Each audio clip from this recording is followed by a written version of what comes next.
Here to talk about the fight to avoid a government shutdown and the dueling intel memos, Congressman Matt Gaetz, who serves on a number of key committees, including Judiciary, Budget, and Armed Services. Congressman, first of all, let's talk about the Democrat memo, because what the Democrats are doing, particularly Adam Schiff, he's been around intel enough to know what is you can include in a public report and what you cannot include. Apparently, he put enough sensitive information in this Democrat memo that some of it is going to have to be redacted. So now he's saying if anything is redacted, this is censorship. Talk about a ploy.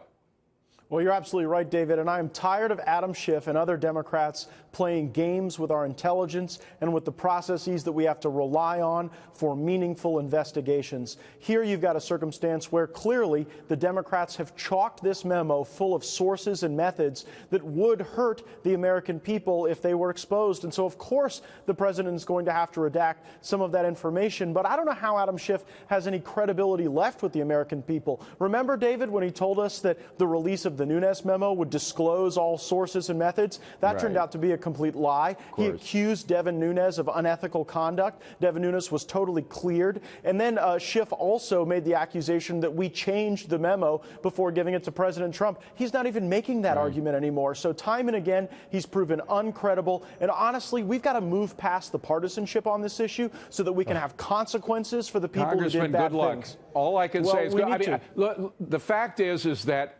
every Republican, correct me if I'm wrong, every Republican on that committee voted to release the Democratic memo. They voted with their Democratic colleagues to release the memo.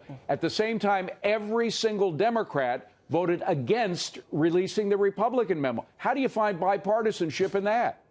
It's very difficult, but it shows that we're confident in the facts that are laid out in Devin Nunes' memo. Quite clearly, cash at the Democratic National Committee was convertible into a FISA warrant to spy on Americans. That's outrageous no matter which party you're a member of. And look, David, Democrats and Republicans are going to be in power in the future in this country. And I don't want either side to have the ability to use political documents to go and infect an intelligence investigation. We should all be in this together, but unfortunately, the Democrats want to drive division instead of working to make sure that this never happens again. You know, besides lack of bipartisanship, there's another problem here, which is the FISA judges. Shouldn't they have known? Isn't some of the responsibility on their heads or his head or her head, whoever it was that approved of these things, because they should have demanded from the FBI, knowing that Steele's sources were not named, they should have demanded from the FBI some due diligence on the FBI's part to track down who Steele's sources were for the Trump dossier. They didn't do that. They just gave it, boom, the stamp of approval. Well, they didn't have all the facts, and that's where I believe laws were broken, David. I believe that material omissions were included in the presentations to the court, and it's important that the American people know. Forgive me for interrupting, Congressman. Sure. Isn't it up to the judge to say you don't have the facts? I'm not going to give you approval until you get the facts. But here's an example of something they wouldn't know.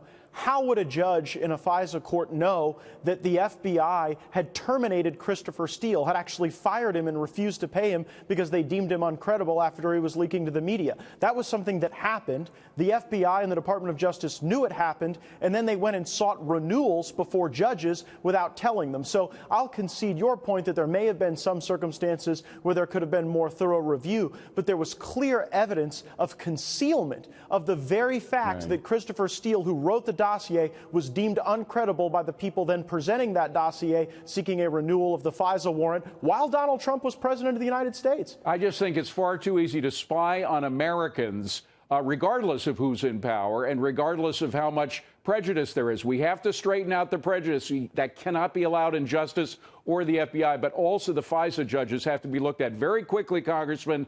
You guys passed this stopgap measure, this spending measure, which would lengthen a little bit, satisfy some of the demands of the military that you can't just have these short 2-week spending programs. Do you think that the Senate, there's any chance for it to pass in the Senate?